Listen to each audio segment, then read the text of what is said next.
నిన్న అనుకోని సందర్భంగా శివకృష్ణ గారిని కలవడం జరిగింది. వాస్తవానికి బ్రేక్ టైంలో బయటికి వెళ్ళగా అలా ఒక ప్లేట్ పునుగులు లాగిద్దామని జూబ్లీ హిల్స్ చెక్ పోస్ట్ దగ్గర ఉన్నప్పుడు నేను ఇలా తిరిగి చూస్తే ఎదురుగా ఒక వ్యక్తిగా కనపడి ఉన్నది. ఆయన చూడగానే అక్కడ చూసినట్లు అనిపించింది. నెక్స్ట్ సెకండే అర్థమైంది ఆయన శివకృష్ణ గారని.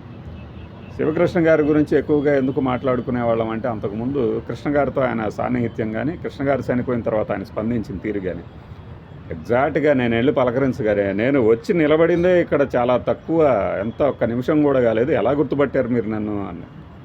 అదేంటి సార్ మీరు మంత్రదండం అనగానే, మంత్రదండం సినిమా చూసావా నువ్వు అన్నారనమాట.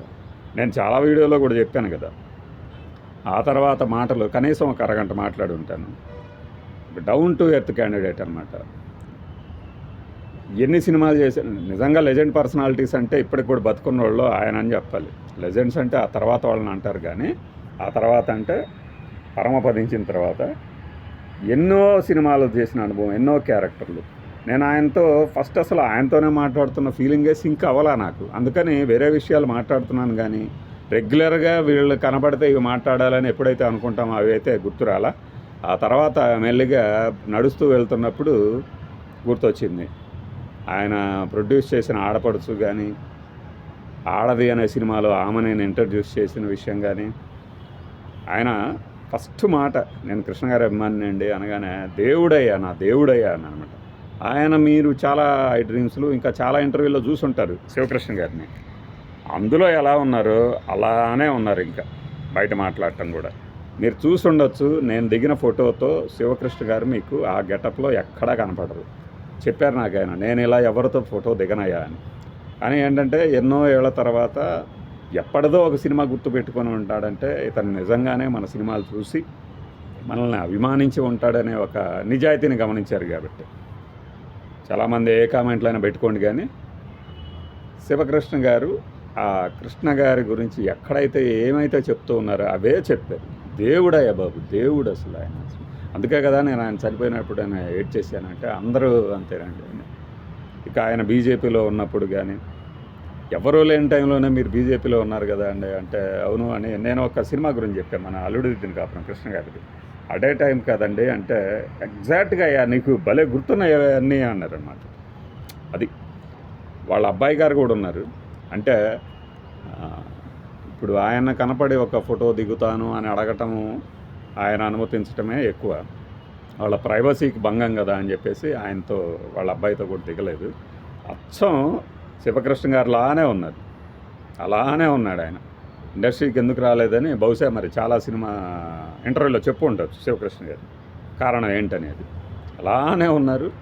మన పోరాటంలో కృష్ణ గారి బ్రదర్గా శివకృష్ణ ఉన్నప్పుడు ఎలా ఉన్నారో అలా ఉన్నారు. అయితే హెయిర్ అలా ఉండదు, వేరేలాగా ఉంటుంది. వేరే సందర్భంలో అక్కడ తెలిసిన వారిని కలవడానికి వచ్చి నిలబడితే నేను మాట్లాడటం జరిగిందనమాట. నేను ఒక అందరూ గుర్తించే, అంటే ఇప్పటి వాళ్ళకి కొంతమంది తెలియదు ఎవరైనా అంటారు. ఎందుకంటే 2000 సంవత్సరంలో పుట్టిన వాళ్ళకి 2025లో ఆయన ఎలా తెలుస్తుంది? ఆయన ఒక్కరి దగ్గరకు కూడా నేను ఈ వేషం వేస్తాను అని అడిగింది లేదట, ఆయనే చెప్పారు. ఇప్పుడు వాళ్ళకి తెలియాలంటే దిల్ అని మన శ్రీరాము సినిమా ఉంది కదా, శ్రీరామ్ అని చనిపోయిన ఉదయకిరణ్ హీరోగా, అందులో ఇన్స్పెక్టర్ క్యారెక్టర్ వేసింది ఈయనే. జయం సినిమాలో సుజాత నా కూతురు అలా పట్టీలు పెట్టుకొని తిరుగుతుంటే అంటారే ఆయనే. అలానే శివకృష్ణ గారితో మాట్లాడిన విషయాల్లో ఈ ఆయనకి డబ్బింగ్ చెప్పిన భాస్కర్ గారి గురించి కూడా అంటే, అవునమ్మా నేను నిజమైన అన్నది జయం నుంచే నేను చెప్తున్నాను డబ్బింగ్ అని. ఇట్లానే మన రైతుల గురించి మాట్లాడారు, రైతు సమస్యల గురించి ఆయనకున్న అవగాహన. ఇంకా ఆయన చెప్పారు, చాలాసేపు మాట్లాడేవాళ్ళు, నేనే ఇంకా వారిని విసిగించినట్లు అవుద్దేమో, ప్లస్ మన టైం అవుతుంది బయటికి అని చెప్పేసి పక్కకు వచ్చాను. కానీ స్విచ్ ఆన్ చేశానంటే అసలు నువ్వు తట్టుకోలేవమ్మా, అసలు ఇంకా నా దగ్గర చాలా ఫైర్ ఉంది అంటూ చాలా విషయాల మీద ఆయనకున్నటువంటి అభిప్రాయాలని చెప్పాలని ఎవరు కదిలిస్తే చెప్తారు, ఎవరు కదిలిచ్చినా చెప్తారు. కానీ అంత డౌన్ టు ఎర్త్ మనుషుల్ని మీరు ఇప్పుడు తరంలో చూడరు. 1-2 పిల్లి మొగ్గలు వేసే వేషాలు వేసేవాడు కూడా పైకి చూస్తూ తలెక్కడో పెట్టుకొని మాట్లాడే ఈ రోజుల్లో లెజెండరీస్ అనమాట వాళ్ళు. కనీసం 300-400 సినిమాలు చేసి ఉంటారు. అన్ని సినిమాలు చేసి ఇప్పుడు కాలంలోనే ఎమడలేను, అందుకనే చేయట్లేదు అన్నారు. నిజంగానే ఆయన్ని సెంట్రలైజ్ చేసుకొని సినిమాలు చేయగలిగితే, కొన్ని క్యారెక్టర్లు సృష్టిస్తే, బతికున్న వాళ్ళలో అద్భుతమైన నటుల్లో రెడ్ స్టార్గా అప్పట్లో మాదల రంగారావు గారికి ఈయనకి ఉన్నటువంటి పేరుని వేరే రకంగా ఇప్పటికి వినియోగించుకోవచ్చు. అది దర్శకుల తాలూకు ఏమంటారు, విచక్షణను బట్టి ఉంటుంది.